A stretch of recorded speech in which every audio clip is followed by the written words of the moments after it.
Hello everyone. आज आपण bridge कोर्सच्या अंतर्गत इयत्ता 9वी विषय विज्ञान व तंत्रज्ञान यावर आधारित कृतीपत्रिका क्रमांक 10 ही समजून घेणार आहोत. त्याचबरोबर या कृतीपत्रिकेवर आधारित जो काही सराव संच आहे तो या व्हिडिओच्या माध्यमातून सोडवून घेणार आहोत. मग यामध्ये आपल्याला काय बघायचं आहे तर सजीवांचे वर्गीकरण व त्याची लक्षणं बघायची आहेत. मग जैवविविधता म्हणजे काय तर बघा, जे जीव असतात त्यांच्यामध्ये असंख्य प्रकारच्या विविधता असतात, यालाच आपण थोडक्यात जैवविविधता म्हणू.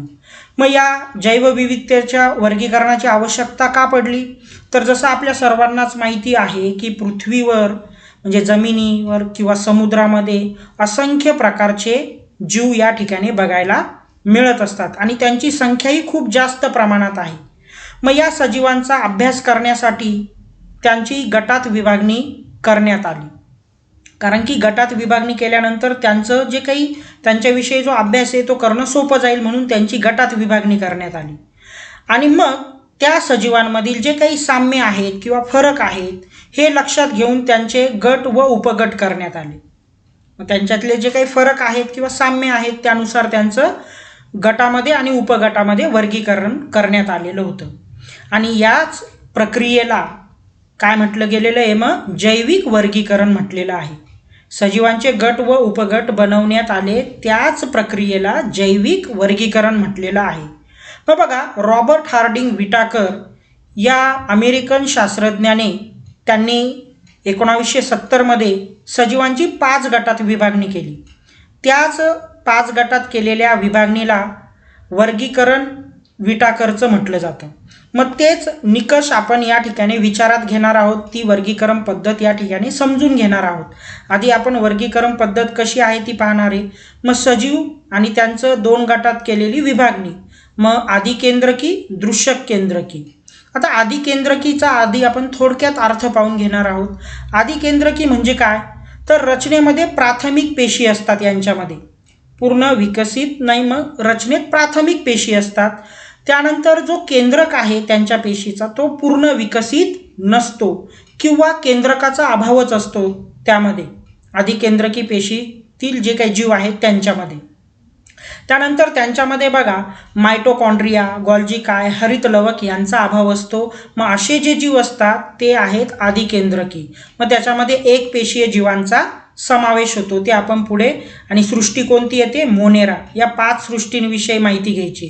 मग मोनेरा सृष्टीविषयी आपण पुढे थोडक्यात पाहणारच आहोत.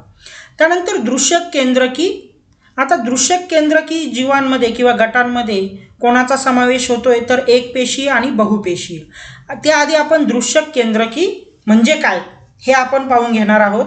तर यामध्ये बघा विकसित पेशी असतात. दृश्य केंद्रकी मध्ये जे काही जीव असतात त्यांच्या पेशी पूर्णपणे विकसित असतात. त्यानंतर केंद्रक पूर्ण विकसित झालेलं असतं. त्यांच्यामधील जे काही केंद्रक आहे, न्यूक्लियस आहे, ते पूर्ण विकसित झालेलं असतं. त्यानंतर त्यांच्यामध्ये हरितलौक किंवा गॉल्जी काय किंवा त्याचबरोबर मायटोकॉन्ड्रिया यांचा समावेश असतो. मग आता एक पेशीयमध्ये सृष्टी क्रमांक 2 प्रोटिस्टा याचा समावेश होतो आणि बहुपेशीयमध्ये कवके, वनस्पती, प्राणी यांचा समावेश होत आहे. मग कवके आणि वनस्पती जर बघितलं तर पेशी भित्तिका असणारं आवरणे आणि प्रकाश संश्लेषण करणारे आहे. आणि प्राणी मात्र पेशी भित्तिका नसते आणि त्याचबरोबर बहुपेशीय असंख्य पेशींनी निर्माण झालेले असतात. तर या प्रकारे विटाकर यांचं हे 5 सृष्टींचं जे काही या 5 सृष्टींचं वर्गीकरण या ठिकाणी आपण थोडक्यात समजून घेतलेलं आहे, ते तुम्हाला लक्षात ठेवायचं आहे.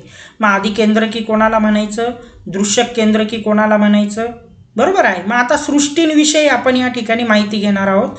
मग सृष्टी क्रमांक 1 मोनेरा. मग मोनेराची लक्षणं या ठिकाणी आपण अभ्यासणार आहोत. त्याआधी आपण एक छोटीशी कृती करणार आहोत, म्हणजेच जी सृष्टी मोनेरा आहे ती समजून घ्यायला तुम्हाला सोपं होईल. मग बघा, एक कृती तुम्हाला काय करायची आहे की एक स्वच्छ अशी काचपट्टी घ्यायची आहे. मग त्या काचपट्टीवर दह्याचं किंवा ताकाचं काय घ्यायचे, अगदी लहान थेंब घ्यायचे.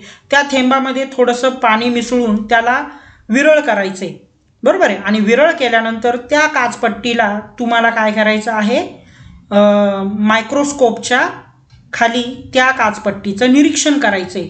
मग सूक्ष्मदर्शिकेच्या खाली जेव्हा तुम्ही त्याचं निरीक्षण करतात तर त्या निरीक्षणात तुम्हाला काय बघायला मिळतं, अतिशय लहान लहान काडीच्या आकाराचे जीव त्या ठिकाणी तुम्हाला हालचाल करताना दिसत असतात. मग हे त्या मोनेरा सृष्टीमध्ये तुम्हाला बघायला मिळतं. मग आता त्यांची लक्षणं काय आहेत बघा, आपण ती पाहूया. की त्यातले सर्व मोनेरा सृष्टीतील सर्व सजीव एकपेशीय असतात, ते स्वयंपोषी किंवा परपोषी असतात, हेही त्याचं लक्षण आहे. त्यानंतर हे आधी केंद्रकी असून पटलबद्ध केंद्रक किंवा पेशी अंगके नसतात. बघा, केंद्रक त्यांचं पूर्ण विकसित नसतं किंवा त्यांना केंद्रकच नसतं आणि पेशी अंगके त्यांच्यामध्ये नसतात, हे तुम्हाला लक्षात ठेवायचे. मग या प्रकारे मोनेरा सृष्टीची लक्षणं आपण थोडक्यात अभ्यासली आहेत. त्यानंतर दुसरी सृष्टी म्हणजे प्रोटिस्टा. ही जी कोणत्या गटामध्ये जाते, दृश्यक केंद्रकीमध्ये जाते, एक पेशीय जीवांमध्ये, बरोबर आहे. मग आता प्रोटिस्टा ही सृष्टी अभ्यासायच्या आधी आपण एक छोटासा प्रयोग करू, म्हणजे तुमच्या लक्षात येईल.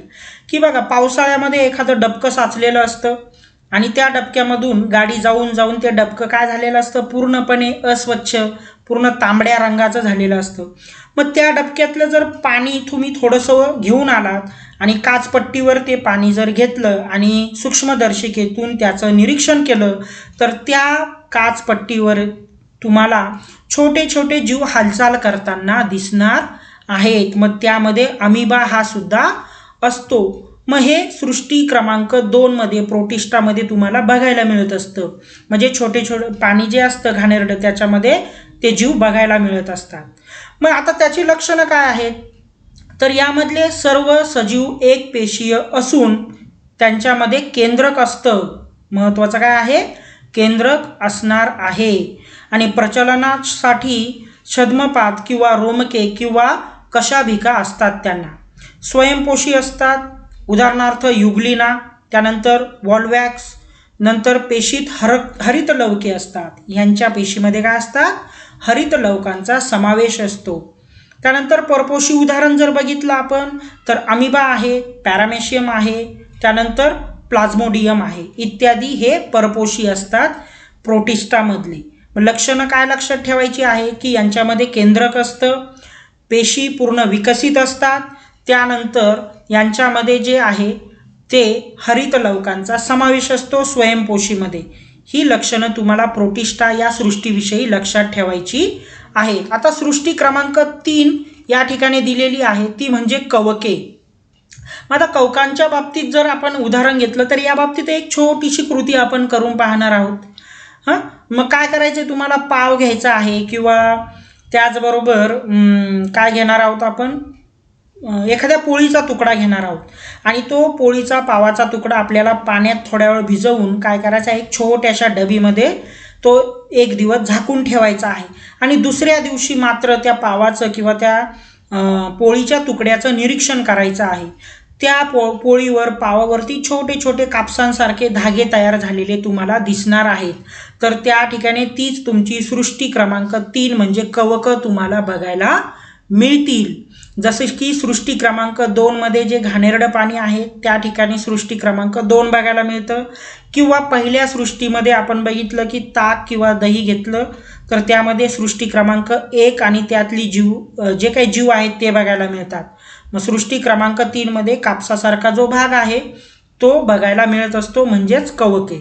मग आता याच्यात त्याची लक्षणं आपल्याला बघायची आहेत. मग कवक सृष्टीत परपोषी, असंश्लेषी किंवा दृश्यक केंद्रकी सजीवांचा समावेश होतो. हे प्रामुख्याने बहुसंख्य मृतोपजीवी जीव जे असतात त्याच्यावरती जगत असतात. मग कुजलेल्या कार्बनी पदार्थांवरती ही कवके जगतात. कवकांची पेशीभित्तिका कायटिन या जटिल शर्करेपासून बनलेली असते. काही कवके तंतुरूप असतात. पेशीद्रव्यात असंख्य केंद्रक असतात. म्हणजे या ठिकाणी सृष्टी क्रमांक 3 मध्ये तुम्हाला लक्षात काय ठेवायचे, पेशीची रचना पूर्ण असते, त्याचबरोबर विकसित केंद्रक असतात किंवा असंख्य केंद्रकही असतात आणि बहुसंख्य कवके मृतोपजीवी आहेत, कुजलेल्या कार्बनी पदार्थांवर जगत असतात. मग कवकचं जर उदाहरण बघितलं तर या ठिकाणी बघा बेकर्स ईस्ट, बुरशी, पेनिसिलियम, भूछत्रे, मशरूम हे त्याची उदाहरणं आहेत. तर अशा प्रकारे थोडक्यात आपण सृष्टी आणि त्यांची लक्षणं या ठिकाणी अभ्यासली आहेत.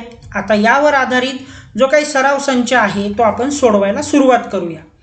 मग बघा प्रश्न पहिला जो दिलेला आहे त्यामध्ये कवक सृष्टीमधील प्राण्यांची वैशिष्ट्ये लिहा.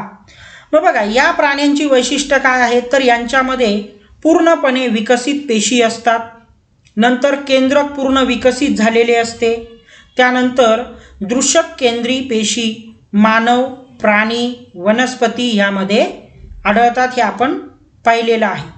मग आता कवक सृष्टीमधील जे काही प्राण्यांची वैशिष्ट्ये त्याच्यातलं पहिलं वैशिष्ट्य तुम्ही काय लिहू शकतात की यांच्यामध्ये तुम्ही लिहिताना थोडक्यात लिहायचं आहे की हे जे काही जीव असतात कवक सृष्टीमधले हे सजीव परपोषी असतात, हे कारण वैशिष्ट्य लिहू शकता तुम्ही.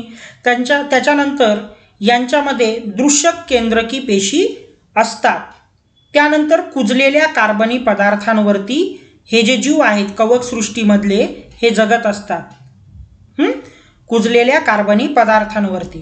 त्यानंतर पेशी भित्तिका या कायटिनपासून बनलेल्या असतात.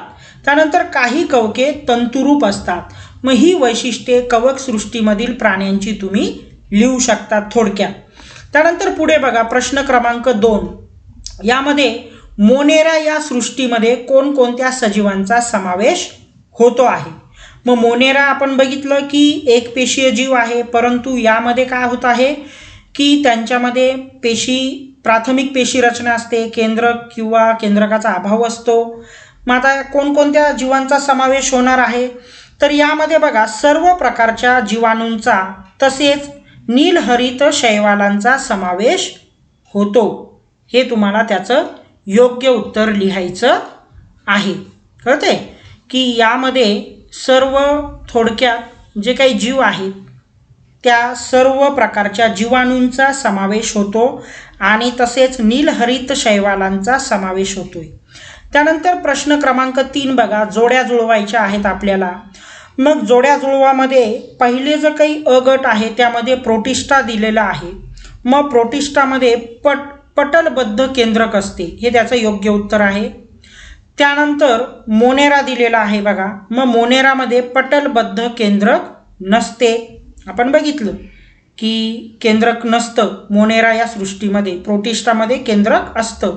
नंतर कवके मृतोपजीवी हे त्याचं योग्य उत्तर आहे. त्यानंतर प्रश्न क्रमांक 4 दिलेला आहे बघा. दिलेली विधाने चुकी बरोबर ते लिहायचं आहे. अमिबा छद्मपादाच्या साहाय्याने हालचाल करतो, तर हे अगदी बरोबर आहे.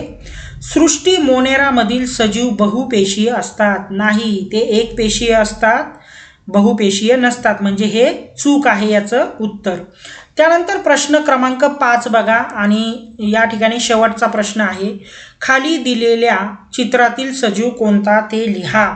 मग पहिला जो काही चित्र या ठिकाणी दिलेलं आहे तर हे जे चित्र आहे याचं योग्य उत्तर आहे साल्मोनेला टायफी. साल्मोनेला टायफी हे त्याचं योग्य उत्तर आहे. आणि दुसरा जो काही आकृती आहे त्याचं जे योग्य उत्तर आहे त्याचं ते म्हणजे वॉलवॉक्स हे त्याचं योग्य उत्तर आहे.